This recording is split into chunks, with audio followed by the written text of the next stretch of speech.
bienvenidos al Congreso Digital de Riesgo y Desastres Socionaturales. En esta ocasión vamos a hablar sobre la liquefacción generada por terremotos, fenómenos observados en el terremoto del Maule en Chile en 2010 y en el terremoto de Tohoku, Japón en 2011. En esta ocasión estamos con Ángela May y Daniela Rivera, que les habla del Instituto de Geografía de la Facultad de Historia, Geografía y Ciencias Políticas de la Pontificia Universidad Católica de Chile. Primero que todo, debemos definir lo que es la liquefacción. Esta es un proceso mediante el cual un sólido saturado se transforma a un estado líquido producto de la presión ejercida por el agua a los poros de este material.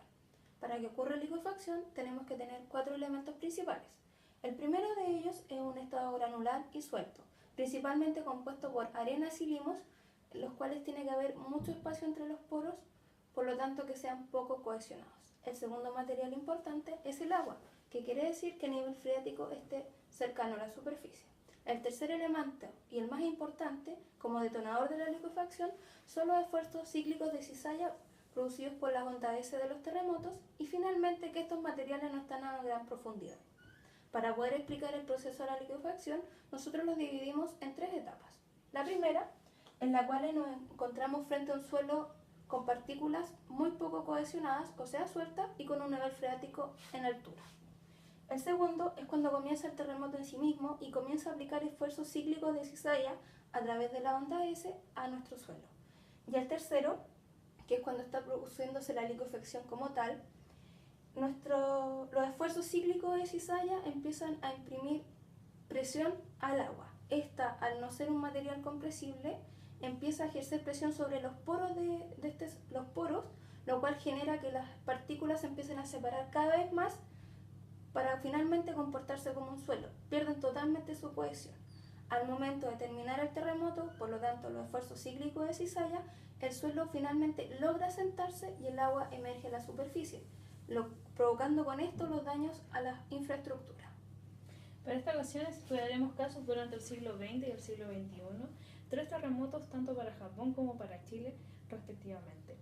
Partiendo por Japón, todos los estudios de liquefacción empezaron posterior al terremoto de Niigata en 1964, donde en este terremoto se producen daños estructurales importantes y sobre todo en zonas urbanas. El caso icónico son los departamentos que se inclinaron a nivel del suelo sin sufrir daño estructural, sino que simplemente se vieron inclinados producto de la liquefacción generada. Además, es donde comienza como tal el proceso y el estudio de la liquefacción como tal. Luego, para el terremoto de Kobe en 1995, si no me equivoco, el puerto de Kobe sufre grandes daños estructurales y sobre todo a la zona aledaña a él, donde edificios sufrieron procesos de hundimiento entre un 20 a 50 centímetros bajo el suelo. Finalmente, para el terremoto de Japón 2011, el último acontecido en esa isla, el 11 de marzo se provocaron, y producto del terremoto grado 9, 160 municipios se vieron afectados de la bahía de Tokio, sobre todo las regiones de Kanto y Tohoku, donde se vieron afectadas las casas producto de este fenómeno. Pero cabe considerar que en esta isla todos los fenómenos de liquefacción fueron generados y han sido precedidos por factores antrópicos, dada la minería y la extracción del hierro en las costas y en otros sectores. Este factor antrópico permite que tanto la remoción como el relleno de esas zonas, que al fin terminaron siendo incluso arrozales, estén predispuestas las partículas del suelo para formar y generar un proceso de liquefacción. En cuanto a los procesos ocurridos en Chile, tenemos 3 grandes eventos. El primero de ellos es el de Valdivia en 1960, en donde encontramos evidencia de procesos de liquefacción en la zona de la ribera del río Biobío en Concepción, en donde se vieron evidencias de grandes grietas, además de hundimientos en la zona. Otra evidencia de este proceso se vio en la misma costanera de la comuna de Valdivia, en donde hubieron hundimientos y alzamientos del terreno, además de la existencia de grietas.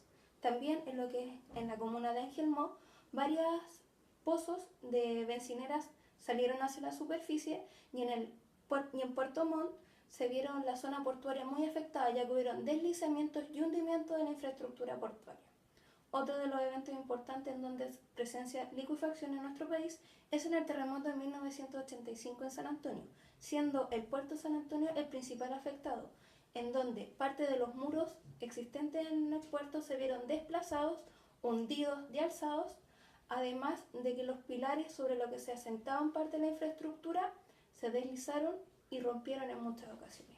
Además, en el centro de esta comuna, gran parte de los edificios tuvieron hundimientos de hasta 30 centímetros. Y el último evento importante en nuestro país es el 27 de febrero del 2010. Producto de las evaluaciones que se han hecho después del terremoto, se identificaron 180 sitios afectados por liquefacción, dándose este proceso desde La Calera hasta Yanquihue, alrededor de 950 kilómetros de longitud. En este proceso se han identificado 3 grandes zonas que se vieron más afectadas por la liquefacción. El primero corresponde a la zona sur de Santiago, en la localidad de Champa, en donde sitios urbanos, condominios, se vieron afectados por el agrietamiento del suelo, además de que en esta zona existen 5 pasos en desnivel. Uno de ellos, el más afectado, fue el Juan Pablo II, en donde los pilares que sostenían y los terraplenes se vieron dislocados y hundidos. La otra zona, correspondiente a la zona entre Parral y Ramales, se vieron afectadas en el sentido de agrietamiento de la zona y pérdida de suelo agrícola por parte de hundimiento y agrietamiento del terreno. Y la última zona, la más afectada en el país por liquefacción, es la zona de Concepción, en donde podemos entender este proceso producto de los sedimentos del río Biobío, el rellenamiento de humedales para la construcción y que la napa freática está muy cerca de la superficie. En esta zona se vieron afectados condominios residenciales por agrietamientos, alzamientos y hundimientos, pero los más afectados fueron el puerto de Talcahuano y la zona costera de Coronel, en donde la liquefacción se vio en lo que es el borde costero y en el fondo marino. Esta liquefacción produjo que la infraestructura portuaria del puerto de Talcahuano se viera desplazada hacia la costa, hubieran hundimientos y traslocaciones de pilares que sostenían la infraestructura, lo que hizo muy difícil el volver a la normalidad del puerto. Las medidas de mitigación para este fenómeno incluyen el mejoramiento de las propiedades de los materiales, además de sistemas de drenaje, tanto para permitir el flujo correcto del agua, además de disipar las presiones intersticiales. Además, en Estados Unidos y Japón ya se están implementando medidas de construcción que sostengan y incrementen las bases y cimientos de los edificios, además de construcción de pilotes que hagan que los edificios dependan sus estructuras de esos pilotes y no de la superficie o del suelo en sí mismo. Las grandes conclusiones que podemos obtener de esta investigación es, primero que todo, que los factores que detonan la liquefacción tanto en Chile como en Japón están diferenciados por la componente natural o antrópica. En Japón, principalmente, la acción entrópica ha tenido una intervención que propicia la liquefacción en el sentido de que suelos han sido rellenados. En cambio, en Chile, las características naturales del suelo provocan la liquefacción. La segunda conclusión importante que tiene relación con este curso es que este fenómeno tiene que ser considerado dentro de los estudios de riesgo y en lo que es la mitigación del riesgo de desastre y el riesgo mismo, ya que aparte de los daños en la infraestructura, muchas personas se ven afectadas y pueden haber pérdidas humanas producto de la caída o inclinación de los edificios. Y lo principal es que, aparte de las medidas de mitigación, tienen que haber procesos de educación a la población, ya que, como señala uno de los autores que ocupamos para nuestro paper, si tú ya estás viviendo en una zona de liquefacción y no tienes medidas de mitigación estructurales, o te queda nada más que esperar que pase el terremoto o poder alejarte de la zona. A continuación les dejamos con un video explicativo del fenómeno de la liquefacción. Esperamos que lo disfruten, además de esta presentación en su totalidad. Ahora sí.